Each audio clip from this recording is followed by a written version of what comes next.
Juntos a palavra de Deus diz assim: quando, porém, veio Cristo como sumo sacerdote dos bens já realizados mediante o maior e mais perfeito tabernáculo, não feito por mãos, quer dizer, não desta criação.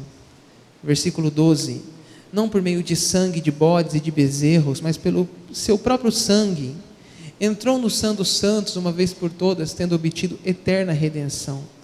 Portanto, se o sangue de bodes e de touros e a cinza de uma novilha, aspergidos sobre os contaminados, os santificam quanto à purificação da carne, muito mais o sangue de Cristo, que pelo Espírito eterno a si mesmo se ofereceu sem mácula a Deus, purificará a nossa consciência de obras mortas, para servirmos ao Deus vivo.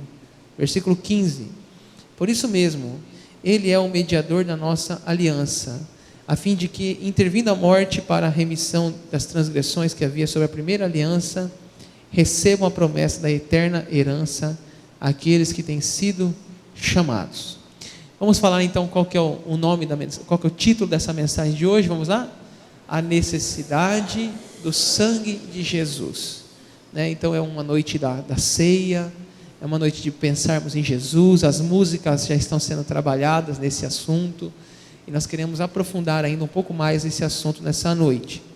Vamos começar lá no versículo 7. Versículo 7 do capítulo 9 de Hebreus. Ele vai falar um pouquinho sobre a questão do tabernáculo, o contexto aí do tabernáculo. Eu não vou ler todo o capítulo agora, para não alongar muito. Depois você pode ler esse capítulo de Hebreus em casa, todo o capítulo 9.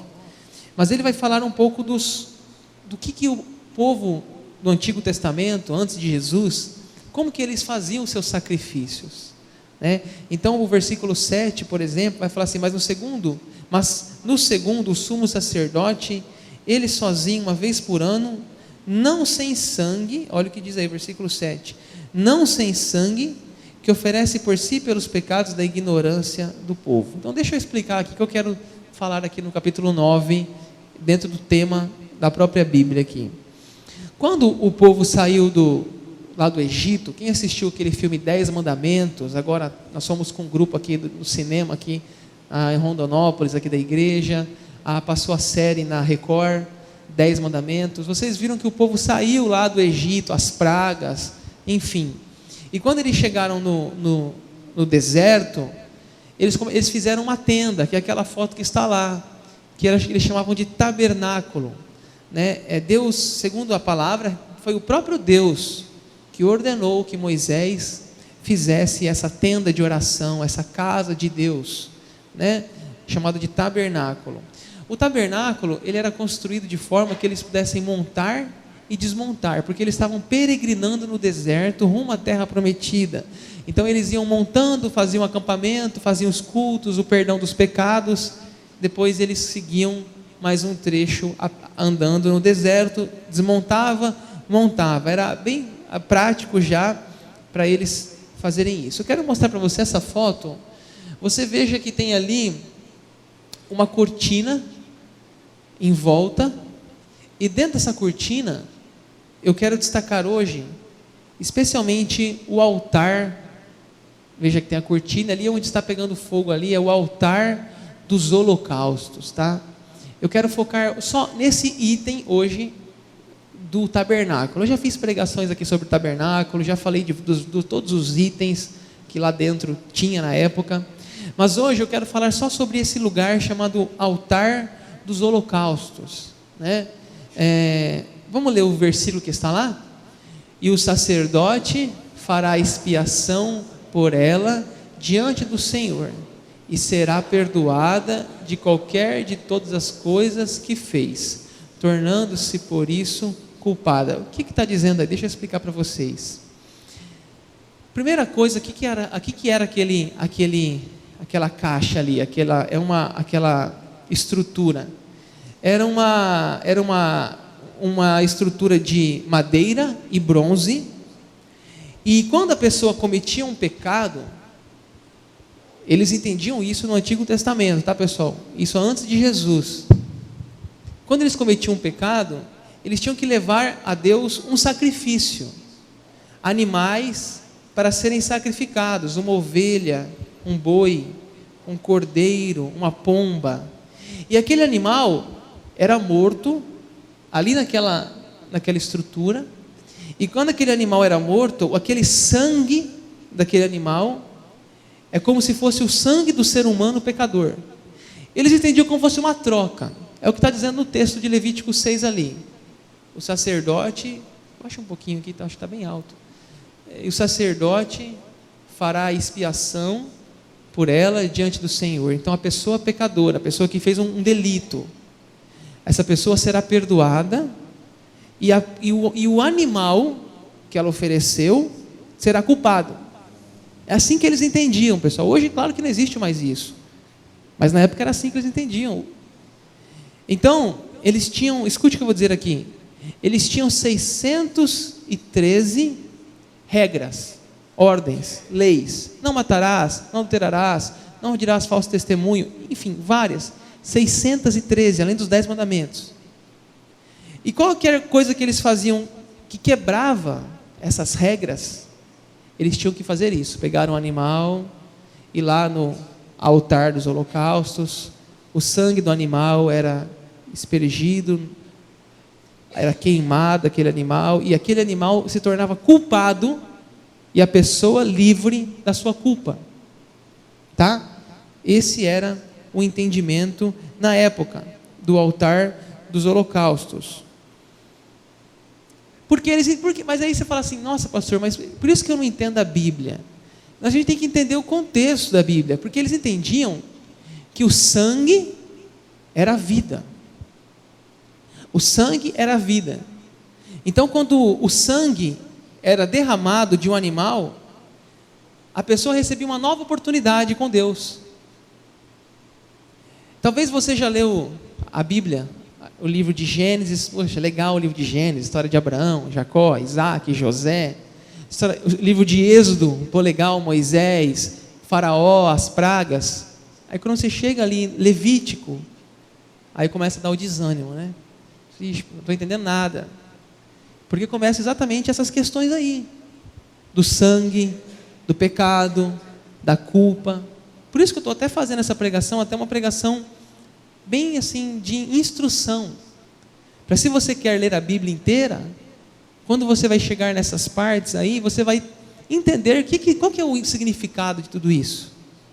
Eles, era uma troca, era uma substituição. O pecador passava o seu pecado para o animal, e ele colocava a mão sobre a cabeça do animal, e assim cortava a garganta do animal. Eu sei que vai ter gente que fala assim, ai, credo, pastor. Mas era assim que era feito. Assim era o entendimento. E assim que o povo recebia a condição de estar diante de Deus, dia após dia. Eu posso mostrar para você um pouco do livro de Levítico?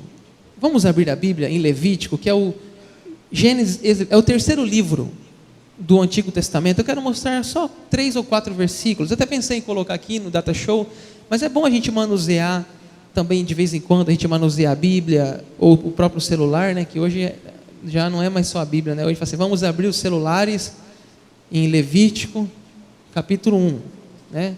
Então, não importa, o importante é que você tenha a Bíblia nas suas mãos. Levítico, capítulo 1, olha o versículo 5, só para você entender um pouco dessa questão do sangue, lá no livro de Levítico, tá? Levítico, capítulo 1, versículo 5, diz assim: depois imolará o novilho perante o Senhor, e os filhos de Arão, os sacerdotes, apresentarão o quê? O sangue, e aspergirão ao redor sobre o altar que está diante da porta da tenda da congregação. Então veja aí que o sangue está sendo apresentado. Capítulo 1 ainda, versículo 11. Veja na sua Bíblia o versículo 11. E o imolará, o animal, ao lado do altar, para o lado norte, perante o Senhor. E os filhos de Arão, que eram sacerdotes, os sacerdotes aspergirão o quê? O seu sangue em redor sobre o altar. Versículo 15 agora do capítulo 1 ainda. Versículo 15. O sacerdote o trará ao altar e com a unha lhe destroncará a cabeça, sem a separar do pescoço, e a queimará sobre o altar. E o que? Seu sangue ele fará correr na parede do altar. É quase um filme de terror, né, gente? Mas era assim que eles acreditavam. Era assim que Deus tinha ensinado, que o sangue tinha vida. Hoje para nós isso é coisas ultrapassadas, a gente não faz mais isso. Mas é bom a gente entender o passado para entender o que Jesus fez na cruz por nós. Então, eu quero mostrar só mais um versículo, para a gente não ficar muito longo aqui o estudo de Levítico, mas só mais um. Depois você pode ver que vai ter muito sangue aqui no livro de Levítico, mas o capítulo 17, versículo 11. E esse eu coloquei no data show, a gente pode ler junto. Levítico 17, 11. Vamos ler juntos? Porque a vida da carne está no sangue. Eu vos tenho dado sobre o altar, para fazer expiação pela vossa alma, porquanto é o sangue que fará expiação em virtude da vida. Olha o que está dizendo lá então. A vida está onde? No sangue. Porque a vida da carne está no sangue, né? Então eles tinham esse entendimento. Agora eu quero que você volte para o nosso texto base, mas por favor, passa um slide para mim. Não tem aí? Volta um para frente. Faltou um slide aqui. Hebreus 11, 9, versículo 11 agora. Hebreus 9, que é o nosso texto base hoje. Vamos entender então o que Jesus fez por nós. Hebreus 9, versículo 11. Olha o que diz aí. Quando, porém, veio Cristo, como sumo sacerdote dos bens já realizados, mediante o maior e mais perfeito tabernáculo, olha o tabernáculo lá, ó, não feito por mãos, quer dizer, não desta criação, não por meio do quê? Sangue de bodes e de bezerros, mas pelo quê? Seu próprio sangue, Jesus, entrou no Santo dos Santos, uma vez por todas, tendo obtido eterna redenção. Então deixa eu explicar aqui. Jesus, ele é um novo tabernáculo. Cristo hoje é a nova forma da gente adorar a Deus. Se a gente tivesse nascido na época de Moisés, a gente estaria trazendo aqui na frente uma pomba, um cordeiro, colocava a mão sobre o cordeiro e o meu pecado ia para o animal. Mas como nós estamos pós-Cristo, Cristo já morreu na cruz por nós, então a gente entende que hoje, como diz a palavra que eu acabei de ler, a Bíblia diz, veio Cristo, está dizendo no versículo 11, Cristo veio, com o que? O objetivo de morrer por nós. Aí aparece a palavra entrou, né? Jesus entrou nesse pagamento do nosso pecado, não por sangue de bodes, versículo 12, nem por sangue de bezerro, mas pelo seu próprio sangue, ele entrou no Santo dos Santos, e a última palavra que eu quero destacar aqui, ele obteve a eterna redenção. Ou seja, depois de Jesus Cristo, gente, a gente agora não precisa mais de animais. O sangue de Jesus, diz, se eu não me engano, 1 João, nos purifica de todo pecado. Por isso que a gente tem muita música que às vezes você não entende, mas tem músicas assim, ó. Alvo mais que a neve, alvo mais que a neve, sim, neste sangue lavados, mais alvo que a neve serei. Esse é um hino tradicional. Ele diz, sim, neste sangue, sangue de quem? De Jesus. Sim, neste sangue nós somos mais limpos, mais alvos, mais puros que a neve é branca. É o sangue de Jesus. Mostra um vídeo para mim aí. A Bíblia não é uma série de histórias desconexas. Vamos ver Jesus na Bíblia, como que a Bíblia ela faz esse paralelo do Antigo com o Novo Testamento.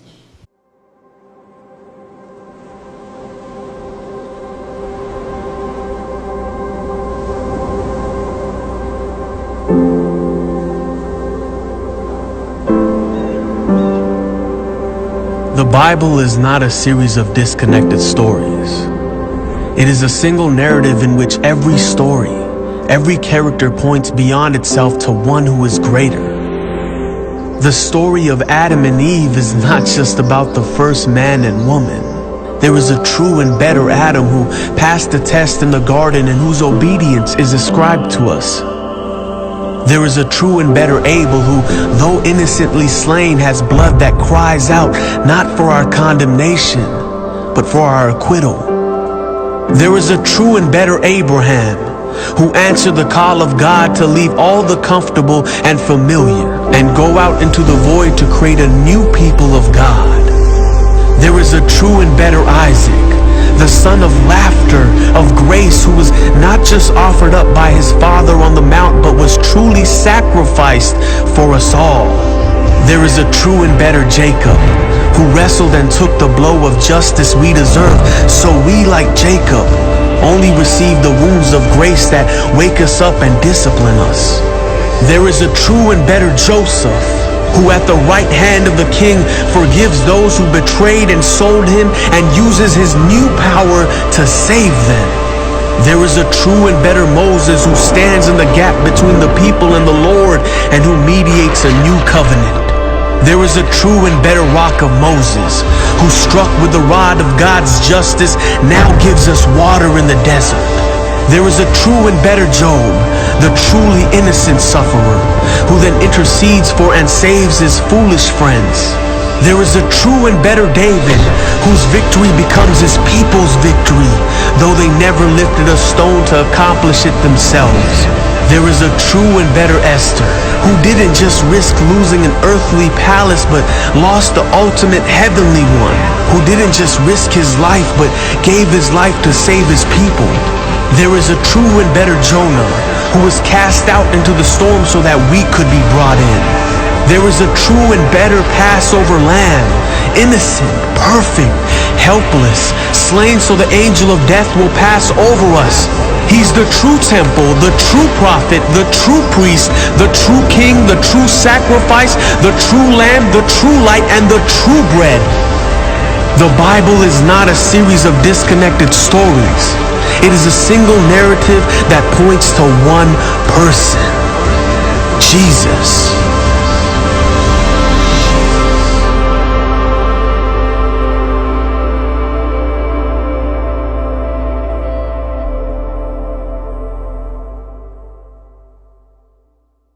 A Bíblia não é uma série de histórias desconexas, não. O Antigo Testamento, ele se fecha no Novo Testamento. O sangue do animal do Antigo Testamento, agora o sangue de Cristo valeu o sacrifício de todos nós. Eu quero encerrar com esse último tópico, falando sobre mais um pouco sobre a necessidade do sangue de Jesus. Vamos ver ainda Hebreus capítulo 9, versículo 13 a 15. Hebreus 9, 13 a 15 diz assim: portanto, se o sangue de bodes e de touros e a cinza de uma novilha, aspergidos sobre os contaminados, os santificam quanto à purificação da carne, 14, muito mais o sangue de Cristo, que Espírito eterno a si mesmo se ofereceu, sem mácula a Deus, purificará a nossa consciência de obras mortas, para servirmos ao Deus vivo. Por isso mesmo, Ele é o mediador da nova aliança, a fim de que, intervindo a morte para a remissão dos transgressores que havia sobre a primeira aliança, o Antigo Testamento, recebam a promessa da eterna herança àqueles que têm sido chamados. Ou seja, é necessário a gente falar sobre o sangue, para entender o que Jesus fez na cruz. Talvez eu falei aqui alguns assuntos hoje, traz uma coisa ruim, especialmente aqueles que amam os animais. Falar, pastor, mas matavam um animal, cortavam a garganta. É claro que gera em nós, mas o importante, o ensino bíblico que está sendo passado aqui nessa noite, é que o sangue é um assunto de fundamental importância na Bíblia, porque o sangue está vida. No sangue está a vida. Viu uma pessoa que sofreu um acidente e ela perdeu muito sangue? O que os médicos têm que fazer? Com urgência, fazer uma transfusão de sangue. Passar sangue para ela. Se o sangue dela chegar num nível muito baixo, ela morre. O sangue tem a vida. E como eu já disse, aqui o versículo 13 está dizendo isso, não sangue de bodes e de touros, mas agora o versículo 13 fala, agora o sangue de Jesus. É o sangue de Jesus. O versículo 13 fala isso. Se o sangue de bodes, de touros e a cinza de uma novilha, aspergidos sobre os contaminados, os santificam, ou seja, os santificavam, agora, muito mais agora, o sangue de Cristo, versículo 14. O sangue de Cristo que pelo Espírito Eterno a si mesmo se ofereceu, sem mácula a Deus. Ou seja, gente, a morte de Jesus na cruz, o sangue de Jesus derramado naquela cruz, tinha uma ligação com o Antigo Testamento. Por isso que a gente não pode deixar de ler o Antigo Testamento, por mais difícil que seja o entendimento. Eu acho difícil ler o Antigo Testamento, eu leio a Bíblia inteira, todos os anos, eu leio a Bíblia inteira todos os anos, de Gênesis a Apocalipse, eu incentivo a igreja a ler também. Mas nós temos que ler o Antigo Testamento para entender que o Antigo Testamento se cumpre no Novo. E Jesus então faz esse ato de ligação, antiga aliança, nova aliança, sangue de bodes, de cordeiros, agora o sangue de Jesus, que nos perdoa. Como pecadores, vivíamos na escravidão. Nós ofendemos a Deus com nossos pecados, mas pelo sangue de Jesus, somos perdoados, somos restaurados, somos renovados, podemos falar com Deus pelo sangue de Jesus. Eu quero encerrar lendo com vocês, acho que é o primeiro slide, Rafael, está invertido. Vamos ler o que está lá em Hebreus capítulo 9, 22, vamos lá? Com efeito, quase todas as coisas, segundo a lei, se purificam com sangue, e sem derramamento de sangue não há remissão. Então, foi o próprio sangue de Jesus que nos perdoou, que nos redimiu. Vamos ver o que Jesus falou sobre a ceia. Ele disse assim: enquanto comiam, tomou um pão, abençoando, partiu e deu aos discípulos, dizendo: tomai isto, comei, isto é meu corpo. Tomou um cálice e, tendo dado graças, deu aos discípulos, diz: bebei dele todos, porque este é o meu sangue. Este é o meu sangue. Graças a Deus pelo sangue de Jesus.